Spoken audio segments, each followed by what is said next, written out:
Good evening, everybody. Welcome to another live edition here on the Rock Pile is Inside Utica University Football Podcast, episode number 11. Here it airs tonight, and usually I get Coach towards the end of the week, so I'll have to ask him how the early week of practice is going for him. I'll have him talk. They got the Mohawk Valley, the All-Star game is being held at Utica University this week. We'll talk to Coach about that. A big event for this area where we feature all the top local athletes.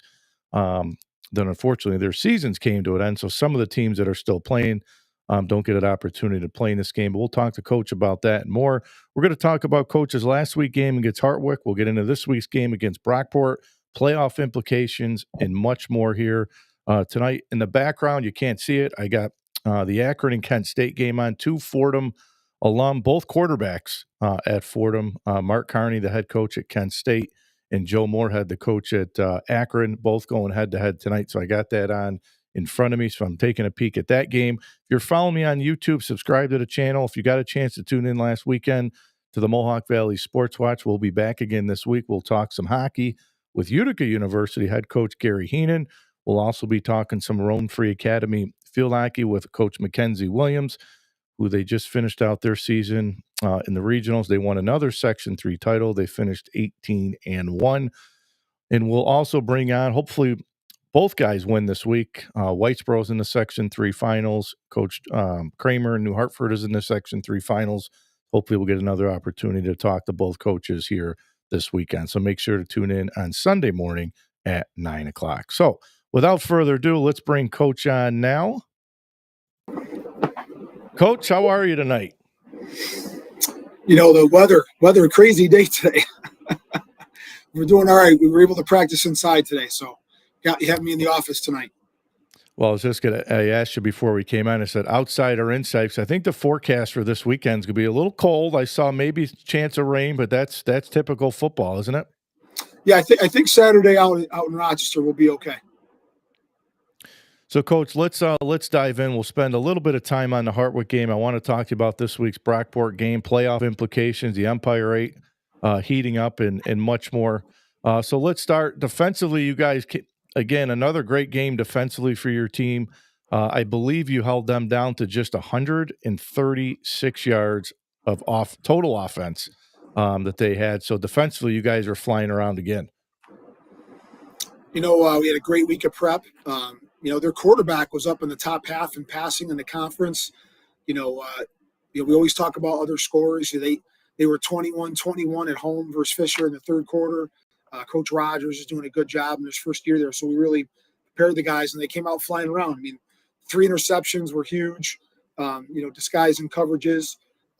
The fumble recovery for the touchdown, Nick DeForest, that was a great football play, great hustle play.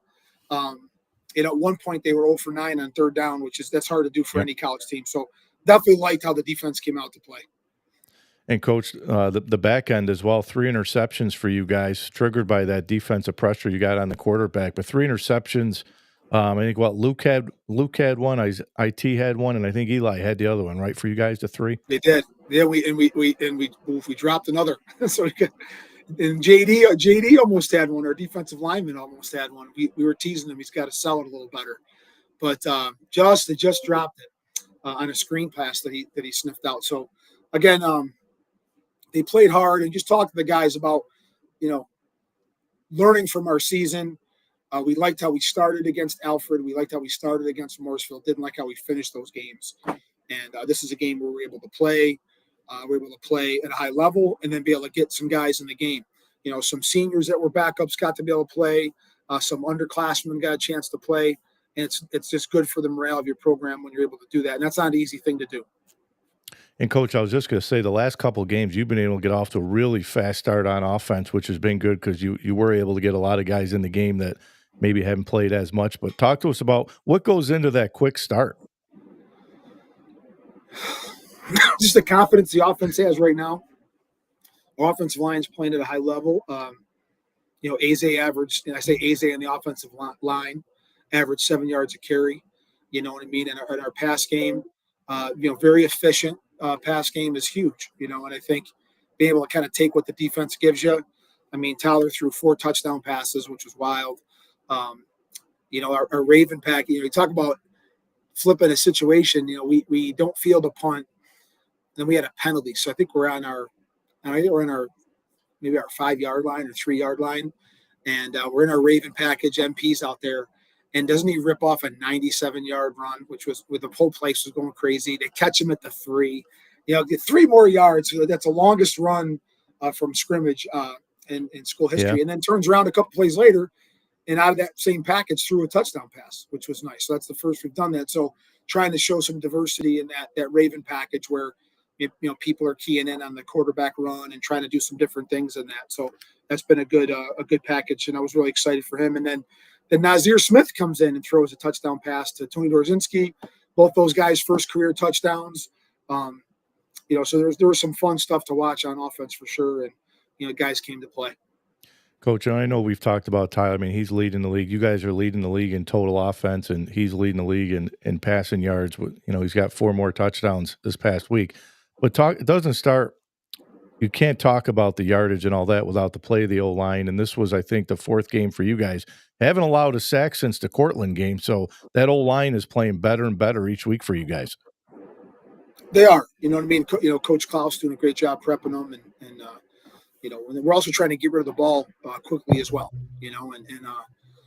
We'll have a challenge on our hands coming up this week. Probably one of the best, if not the best, defensive lines we're going to play on Saturday versus Brockport, and so we're prepping for those guys. But their whole line's playing really well.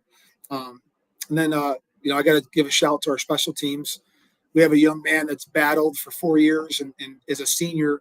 Has kind of found a role as a tight end in the Raven package and special teams. And Vinny Bernardo, they were bloop kicking, and so we set up a return so that he had 2 returns for 42 yards. The sidelines going crazy. Had a couple tackles on the kickoff, and it's just nice to see a guy like not everyone gets to be a starter for 2 or 3 years, let alone. And so Vinny's really been great in our program. Plays lacrosse here, so we were pretty fired up for him to have a big day. And triggering that O-line too, Coach. You had your best rushing attack this season. I think you had 257 yards rushing, which was the best of this season. So, again, I know another area where you always talk about the RPOs and you go with the other team gives you, but with that offensive line playing the way they did, it was nice to see you guys being able to run the ball. No doubt about it. They're playing at a high level. They were fired up. It was our senior day. We honored our 24 seniors. The school did a great job with that. It was our Veterans Day game. We had 30 veterans and their families. Kudos to Nick Mayhew and Courtney Walchowski from GPO Federal Credit Union. They had a great time, in the end zone. And then we had, for the first time, we had the Army National Guard present our colors. And then it was really unique that one of our players, Nick DeStefano, who took some time off from school to go in the National Guard, was out there. The guys were all fired up. He'll be back with us this spring, and he'll be back playing football in the fall.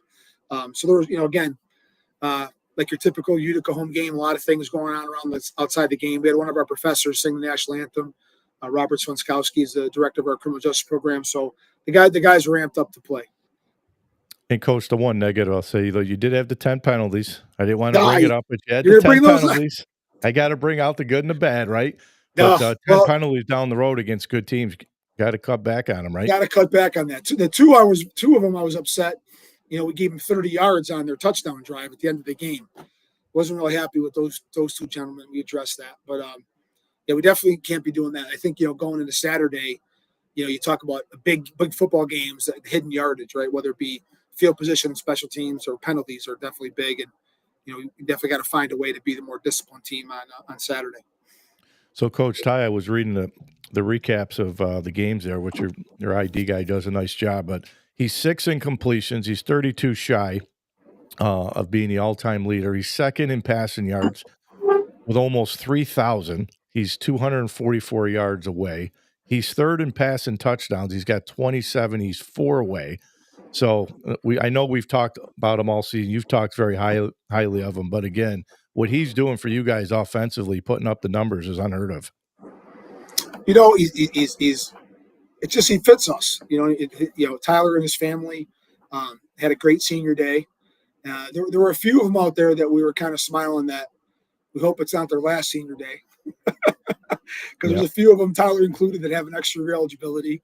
But he's doing great in school. He fits the offensive scheme. They're doing a great job Coach Zanelovic, our passing game coordinator, Coach Kaus, our OC, put him in great positions. Our receivers are doing a great job for him, and he's having a blast. Anytime, if you get a chance to talk to him, he had a rough go of it. His 2 stops from Albany, Robert Morris, and just really hadn't had fun in football since his Aquinas days. And so he's having fun and getting better every week, and it's a pleasure to coach and love meeting with him every week. And he's having fun. He's having fun and wants to play some extra football. Right now we're on a roll. It was great to be undefeated at home, and now we got to grit it out this week.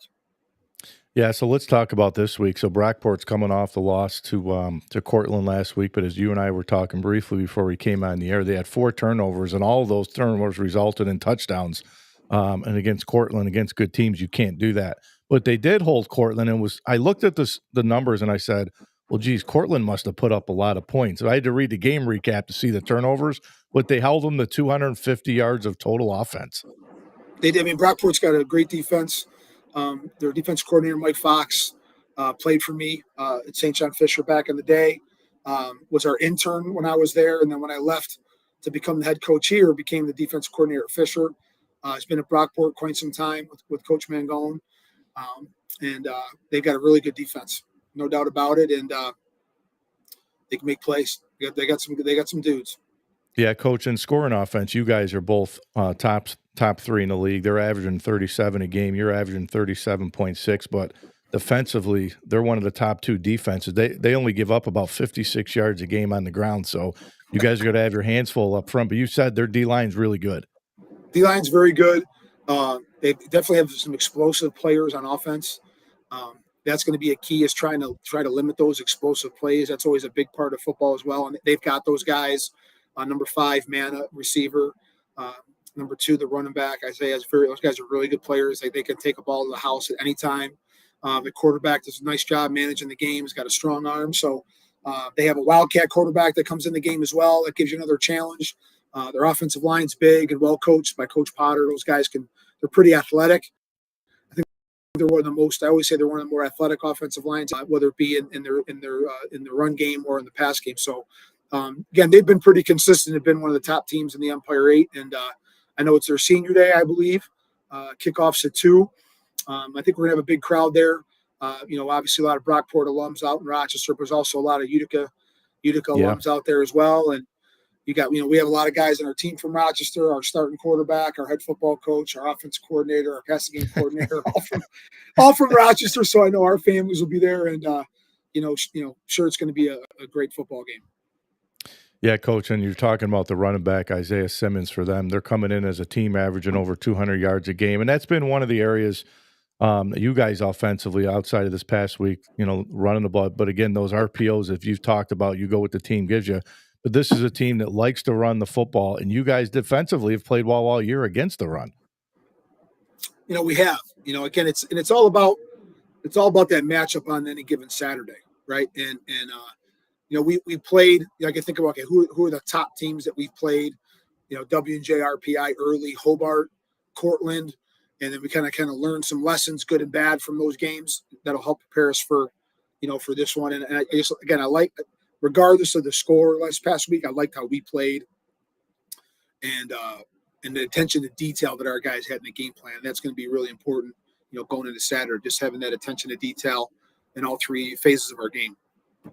And Coach, we were talking again before we came on the air of the playoff implications, and I know, again, we don't want to look ahead, but you guys get it.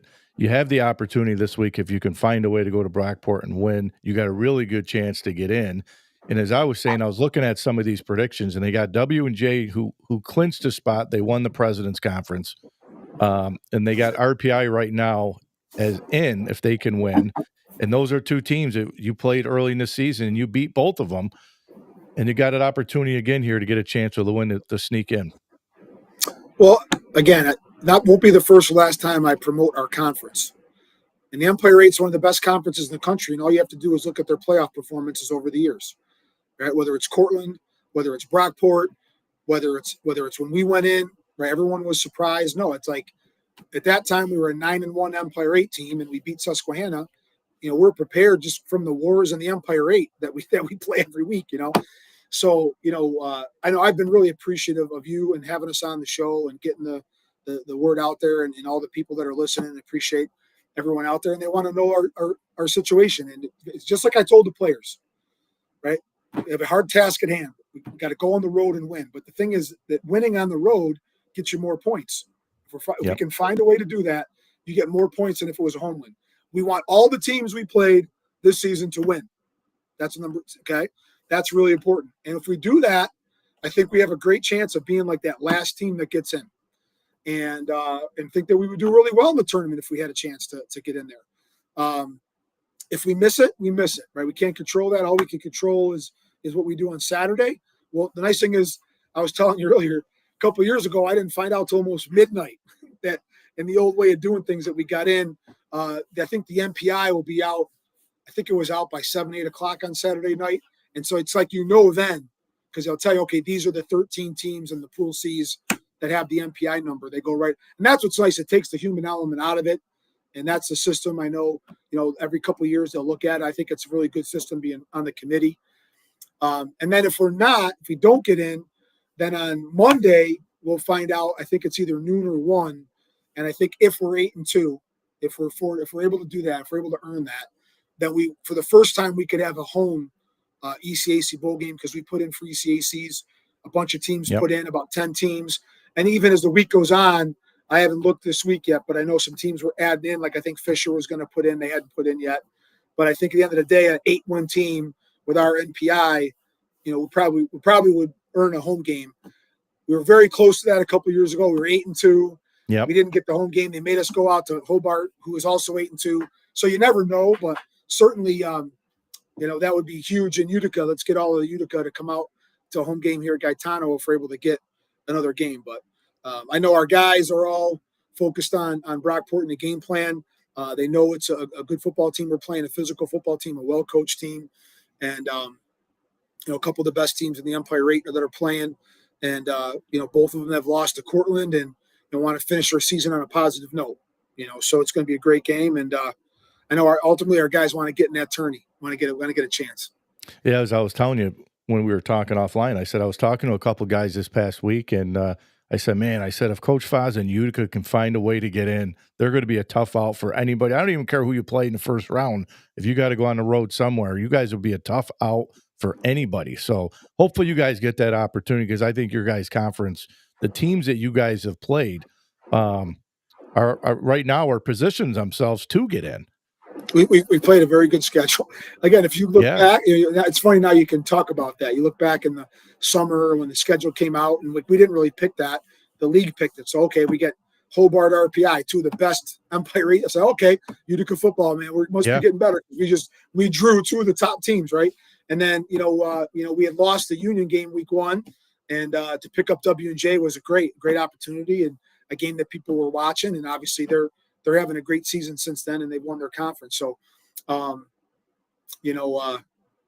again, we get in, we look back, and it's because we played a good opponent. So my college coach always told me, if you want to win at a high level, you got to play good people. You got to play good opponents. So, even a lot of our alumni hit me up and like, Coach, our non-conference is a little different than back in, 2009 or 10, a couple of the guys, and, so they're glad to see us do that and have some success with that. So, this, like I said, it's been a fun group to coach, and I don't want it to end. I want to keep rolling with these guys. There's 242 teams in Division III, and we don't want to turn our equipment in. I want to be able to keep playing some football. And Coach, I know Coach Mangone this week for Brockport he's done a great job at Brockport since he was an assistant there, a long time OC there before becoming the head coach. But they've been in the NCAA tournament, played in some AC bowl games as well. So I know you probably know him well, but he's done a great job there. Done a nice job there himself. Coach Potter, Coach Fox do a great job. Again, I I got to know him pretty well too. He's lived in my hometown of Henrietta now, and his boys play for my alma mater. Both play quarterback, and Henrietta was doing great this year. So I ran into him a bunch of camps. I always run into him recruiting, and he's done a nice job out there. And they got some great facilities and got some good football players, and our guys are excited for the opportunity. This is a game that when they did the schedule, We saw, okay, this is going to be the last game of the year. It's the first time we played them last game of the year.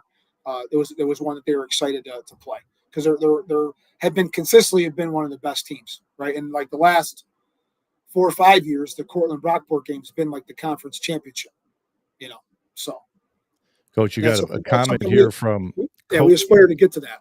You got a comment from Code Red Clips 4195 says, I'll be there, Coach. I go every year as I was fortunate enough to play for both Utica in 07, Brockport in 09. I refer to it as Brutica. Good luck, Coach. Appreciate the note. That's wild. He left before I got here. See, if you would have waited, I would have kept him here. We got the Utica Yeti. Let's go Pioneers, which is cool. We get to a lot of the Yeti games. My son likes to go to those. Coach, on the high school level, I know this week, and actually Jake had asked me to help coach it, but unfortunately I'm not going to be around, else I would have loved to. But you got the high school All-Stars your way tomorrow night, right, at the field? Thursday night. Thursday night. It's Thursday night. And hopefully the snow melts here pretty soon. The second year we've hosted the All-Star game. It was great hosting it last year. It was also great that some of those guys are playing for us now. Logan Hewitt, CVA, Austin DeGroat, who played in that game. A couple other guys were in the playoffs at that time who are here. But, and then we're going to get I can't talk about that one quite yet, but we're going to get a young man transfer that played in that game this winter. I don't know if I could talk about that one yet, but we're excited about that. So all I know is that when I talk to the players, and nothing against some of the other sites, but like having on a college campus, they said was way much better, way better atmosphere, and they really enjoyed that. So, kudos to Coach St. Hilaire, our athletic director, and the folks here at Utica to continue to support, Rich DeLiberto and the folks at Elevate. They do a great job, and we're looking forward to hosting that for sure. And Coach, before we get into our picks, which I will say, I took a 2-game cushion as I had you had Colgate last week and in BYU, so we'll get into those in a minute. But I do want to ask you keys for you this week. I got an idea what you're going to say for keys to going up there on the road and winning in a tough environment. But what would be some keys for you guys to come out there with a win? It's pretty much the same for me. I think it comes down to possessions. You have two very good football teams. I think it comes down to possessions. It comes down to turnover margin. It comes down to how the special teams play and field position. Again, they have guys that are explosive. So, if you give them a short field, you don't want to do that. And I think, we learned some lessons in our Hobart and Cortland game that, Brockport learned in their Cortland game as well, that you can't do those things. I'm sure they're emphasizing that as we are. And I think that just plays out. I think will be big. Always comes back to turnovers, special teams.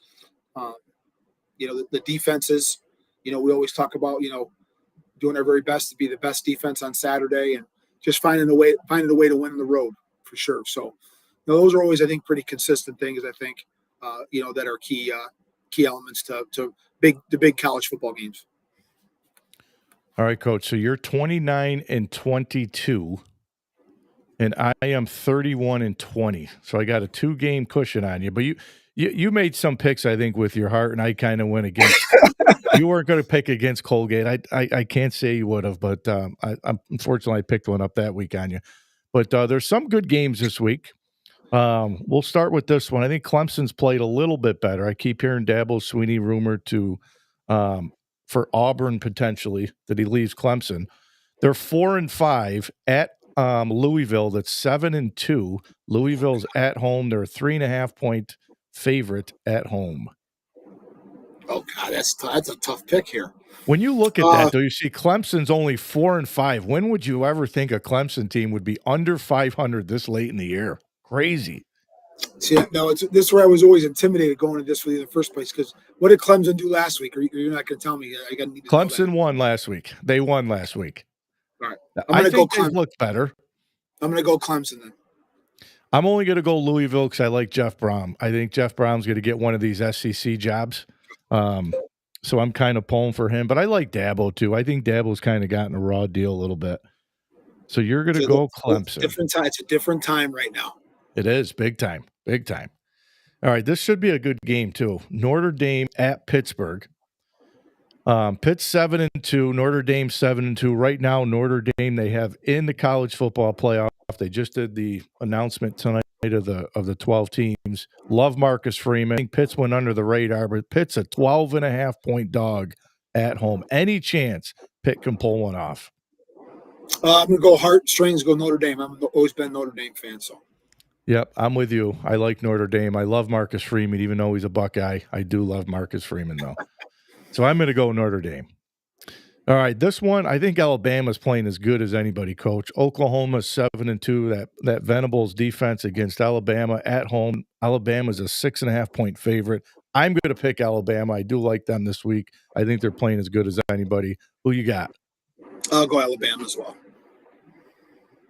It's funny how Kalen DeBoer lost that first game of the year to Florida State, and they've won 8 in a row, and now they look like the Alabama I think everybody thought they were going to be coming into the season. And they wanted to throw Kalen DeBoer out at Alabama after losing one game. I just think it's so hard to go undefeated. You know what I mean? And it's so hard to win college football games. And then these teams, this isn't like they got the same team for the last 2 or 3 years. They got all these new guys out there, and they're learning how to play together. Yep. They're learning their strengths and weaknesses. I think of us. I think it took us a little bit to kind of figure out who we were and what our best play calls were on offense and defense, and what coverages were the best for our defense, what plays on offense were the best. It takes you time to find your team out. And, Coach, I think like some of the conferences, even at the Division I level, and we'll use the Empire 8, but some of the conferences that may not get all the recognition, they may not get all the exposure. If you lose 2 games, it's almost like, well, you're out of it compared to these other conferences that are, like the SEC may have a team with 3 losses, 4 losses that may get in the playoff over a 1 or 2 non-power 4. So I think it's crazy how they talk about that, every year with these conferences. It's at least in ours, at least in Division III, it's not. It's a numbering system, and it is what it is. Which I like that. You guys have a good system. I do like that. So this one's good. Iowa should have beat Oregon last week. Iowa played really good last week against Oregon. Dan Lannon found a way. Now they go to Lincoln Riley and USC, who many think that if USC finds a way to win out, they could get into the playoff at 10-2. They still got to play Oregon. USC minus 6.5. I'm going to go with USC. I like Lincoln Riley. I think they find a way here to beat Iowa. I agree. Going USC. Hey, we're both agreeing on that. And I was watching that game. I was going to be. Who did you pick last week? Did you have Oregon or no? I did have Oregon last week. Yeah. Okay. Yeah. Let's hold my breath on that one. Well, I usually come down here on Sunday nights to kind of set things up and start going through the picks. And I'm like, did I have that? What games did I pick up on, Coach? I thought I picked BYU last week.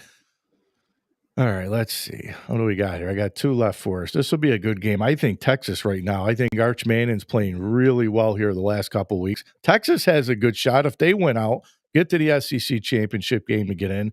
Georgia's finding ways, Coach, to win games late. They've been close. They always find a way. They're at home, minus 6.5. Any chance Texas goes in and beats Georgia? No, I go Georgia. I'm with you. I do like Georgia. The way they're playing, again, after their loss, the way they're playing, I'd be surprised if they're not in the 4 when it all gets going. They're out in the Final 4. Yeah, I would agree. I would agree big time. All right, the last one. Syracuse is off this week, so I got to go with Colgate and Lehigh, two local guys. I love Coach Cahill. Again, Colgate, Coach, they scored, 40 last week and lost to Lafayette, I think it was like 59-42. So Colgate can score, and I think they'll find a way to score against Lehigh. But, Coach, I think this Lehigh team could win a national championship. I only put this game on because I know you're going to pick Colgate because you're not going to pick against Coach Fitz, so I could pick up another game here. So you realize I got a strategy this madness here when I do this. You know what? When you're the host of the show, I got things going through my head. I can't put Syracuse because they're on a bye. I knew when we went with the first 4 or 5 weeks when I had a couple games on you, that wasn't going to last. So for multiple reasons, but I'm gonna be consistent. I'm going with the Gate and the upset. All right. Listen, I'm very happy that with Coach Cahill and what they're doing at Lehigh and Coach Hunt on his staff, they're doing an amazing job. But we're gonna go with my guys at the Gate and the upset. All right, and that's at Colgate too. I'm trying to think Saturday. What do we got going on Saturday? I don't know if I want to go sit in the cold on Saturday. I think we're going to go watch Coach Kramer in New Hartford. They play at 3 o'clock on Saturday at the Dome. And I know we talked about it, Coach, but a lot of those local guys that you know well that are still playing. Whitesboro's playing for the Section 3 finals against ESM. Bring it And home, then guys. it'd be nice to see these local guys Is win it we have another one is and it keep things three? going. It's Dolgeville as well, right? Dolgeville, Whitesboro, and New Yeah. Hartford. Or I'm missing one. No, Dodgeville, yes, they're playing Lowville, who Okay. Lowville's the top seed, but it's those Okay. two, and then Whitesboro, ESM, and New Hartford in Nice. ITC. So should be three good Nice. games. Yeah. Bring it home. Bring it home to the Valley, guys. Let's go. Well, Coach, listen, I'll be following the game on Saturday. Bring it home, and then hopefully we'll get a chance next week to talk playoffs and where you're going. If not, if you're in an ECAC game, we'll talk that. But let's hope we can take care of business this Saturday on the road at Brockport. Appreciate you. Fear the Moose. All right, Coach. Stay warm. So that was Coach Faggiano. I've had a really good time talking UC football, and always great to talk with him. He's always so full of energy, and just really enjoy it with him. And best of luck. If they get in, I said this on the air with him a few times. If they get into the tournament, I do not care who they play. They are going to be a tough out for somebody. You're not going to want to see Utica University on your line of who you're playing if you're a playoff team, because they are going to score and they will be fun to watch. But they got to take care of business on Saturday against a really good Brockport team that's really good defensively. They're really good on offense, so it should be a really good game Saturday at Brockport. Make sure to tune in Sunday morning at 9 o'clock. We're going to talk UC hockey with head coach Gary Heenan, who they are home this weekend. They're home Saturday night at the Alt. I will be there. Matter of fact, I think they play Brockport this Saturday. So UC football plays Brockport and UC hockey does as well. They're home on Saturday. I'll have Coach on at about 9:10. And then around 9:30, I'm going to talk to Mackenzie Williams. She is the head field hockey coach here at Rome Free Academy, who they just won another Section 3 title. They just got beat this past weekend in the regional finals. So they finish out 18-1. So we'll talk to Coach and more here Sunday morning on the Mohawk Valley Sports Watch that returned last week. So I'm happy to be back Sunday morning. So on behalf of the Rock Pile tonight, thanks to Coach Faggiano here for Inside Utica University Football. I appreciate everybody tuning in tonight. Stay warm. We'll see you Sunday morning right here